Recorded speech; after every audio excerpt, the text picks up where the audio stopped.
목사의 아침 묵상 2022년 12월 30일 금요일 아침입니다. 오늘은 출애굽기 4장 18절로 20절 말씀을 통해서 하나님의 지팡이 이런 제목으로 말씀 묵상의 은혜를 나누겠습니다. 어제 대출 연장을 했습니다. 이자가 7%대까지 치솟아 기존의 이자의 2배가 넘는 이자를 감당해야 합니다. 한 해를 마감한다는 것이 당연한 것이 아니라 하는 사실을 깊이 느끼는 한 해였습니다. 그럼에도 주님이 대표가 되셔서 인도하심을 믿기에 이 모든 현실에 감사를 올려드립니다. 오늘까지 금년에 처리해야 할 일을 처리하고 다음 주 금식을 떠나야 합니다.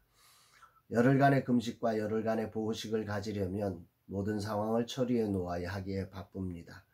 주님 모든 과정을 인도하셔서 마무리가 주님의 뜻을 이루게 하옵소서.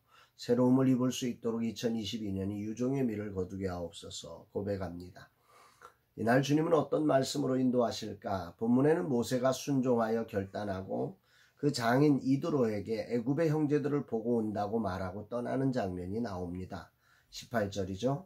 모세가 그의 장인 이드로에게 돌아가서 그에게 이르되 내가 애굽에 있는 내 형제들에게로 돌아가서 그들이 아직 살아있는지 알아보려 하오니 나로 가게 하소서. 이드로가 모세에게 평안히 가라 하니라. 모세는 여기서 하나님의 부름을 정확히 장인에게 말하지 않습니다. 애굽에 있는 형제들을 찾아보겠다고 이야기합니다. 물론 이 이야기 속에는 그 넓게 해석을 해서 이스라엘 민족, 애굽에 있는 내 형제들이라고 하는 게 이스라엘 민족 전체를 의미할 수도 있다고 우리가 이해할 수 있지만 이런 표현 속에 이 모세의 아직 완전하게 하나님의 뜻 앞에 자기의 길이 무엇인지를 밝힐 수 없는 복잡함, 그런 어려움 이런 것들이 있다는 것 이해가 됩니다. 모세의 이런 심정을 저도 이해를 조금 할 것 같습니다.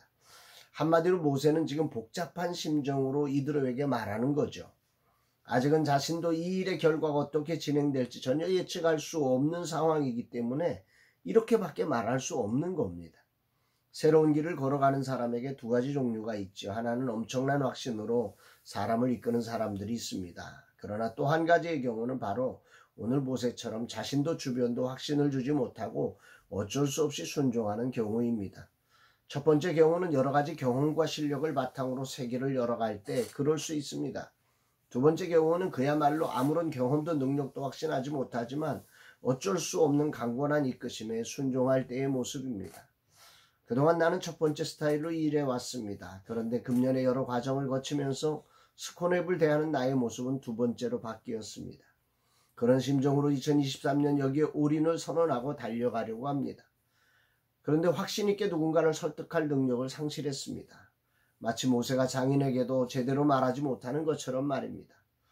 이때 하나님은 모세에게 나타나 이렇게 말씀하십니다. 19절에 여호와께서 미디안에서 모세에게 이르시되 애굽으로 돌아가라. 내 목숨을 노리던 자가 다 죽었느니라. 장인 이드로에게 애굽으로 가겠다고 말했지만 얼마나 두려웠을까요? 무엇인가를 실행하려면 과거와의 전쟁은 필수입니다. 차라리 과거가 없으면 더 쉬울 것입니다. 그런데 이미 한번 그 과거에 뭔가를 일했다가 살인자의 누명을 쓰고 40년을 광야 생활해야만 했던 쓰디쓴 과거가 있기에 다시 돌아간다는 것은 매우 복잡하고 어려운 문제였을 겁니다. 그래서 무려 40년을 잊고 살았습니다. 인생의 진정한 치료는 도망가는 것이 아니라 돌아가는 것에 있습니다.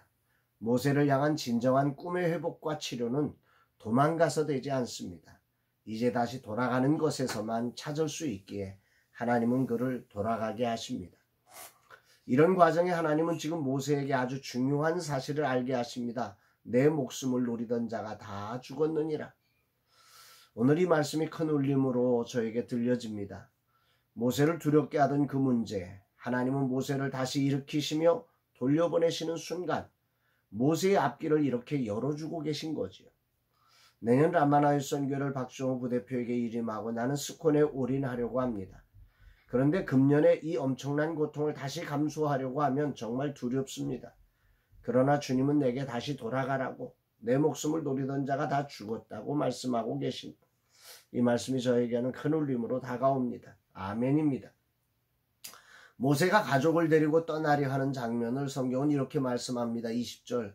모세가 그의 아내와 아들들을 나귀에 태우고 애굽으로 돌아가는데 모세가 하나님의 지팡이를 손에 잡았더라. 모세가 하나님의 지팡이를 손에 잡았더라. 그동안 모세가 잡았던 것은 양을 치는 지팡이였습니다. 그것은 자신의 몸을 지켜주고 양을 치는 무기와 같은 것이지요.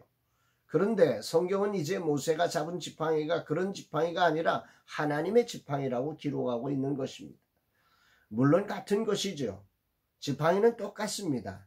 그런데 하나님의 부름에 순종하여 떠나는 모세에게 그 지팡이는 이제 예전에 양을 치는 겨우 자신 하나를 보호하는 그런 지팡이가 아니라 온 이스라엘을 지켜낼 하나님의 지팡이라고 말씀하신 것입니다. 이게 사명을 받은 자의 은사고 사명을 받은 자가 가지고 있는 모든 부름 안에 있는 능력인 거죠. 오늘 여기까지 묵상을 해야 합니다. 나는 무엇을 잡고 가는 목사인가? 나를 보호하는 지팡이인가? 하나님의 지팡이인가? 이제 한 해를 정리하고 새로운 23년을 맞이하며 또다시 출발해야 합니다. 이 출발이 진정 하나님의 지팡이를 붙잡고 하나님의 나라를 구원하고 세우는 한 해의 사역이 되기를 기도합니다. 어떤 경우에도 나를 지키는 지팡이를 붙잡지 않으리라. 이제 나이가 들어가고 책임져야 할 것이 많아지면서 나에게도 젊은 시절의 단순한 열정으로 생각할 수 없는 자리가 많습니다. 은퇴하시는 선배들의 안타까운 모습들과 그분들의 결정이 왜 그렇게 나왔는지 이제는 충분히 이해되고 그렇게 하는 것이 그리 나쁜 일이 아닐 수 있다는 생각마저 들기도 합니다. 그렇게 나는 나이가 들고 있습니다. 유혹이 거세지고 있습니다. 아무런 대책도 없이 노인의 자리에 서야 하는 위험이 현실로 다가오고 있습니다. 그래서 불안감, 두려움이 나를 지키는 지팡이를 잡으라고 유혹합니다. 근본 긴급 이사회를 하면서도 이런 유혹이 많았습니다. 그럼에도 나는 하나님의 지팡이를 잡고 갈 것입니다. 그 어떤 경우에도 나를 지키기 위한 지팡이를 잡지 않을 것입니다. 근본에도 이 유혹을 이기고 하나님의 지팡이를 잡을 수 있음에 감사합니다. 나는 나를 지키는 사람이 아니라 작은 교회와 젊은 세대 사역자를 세우는 하나님의 지팡이를 잡고 가는 사람입니다. 그때 이 지팡이는 하나님의 능력으로 모든 사역을 통해 하나님의 영광을 드러낼 것입니다. 나는 이 사실을 끝까지 믿고 나갈 것입니다. 아자입니다. 주님, 나이가 드는 것이 여러 가지로 싫습니다. 그러나 나이가 들면서 진정 주님을 바라봅니다. 내가 아니라 주님을 진정 드러낼 수 있게 하심에 감사드립니다.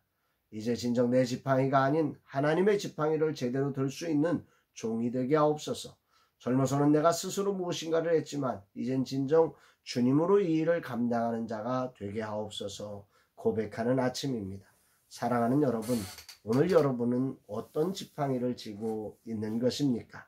이런 질문을 가슴에 담아보며 오늘 하루도 하나님의 지팡이를 잡고 걸어가는 우리 모두가 되기를 주의 이름으로 축복합니다.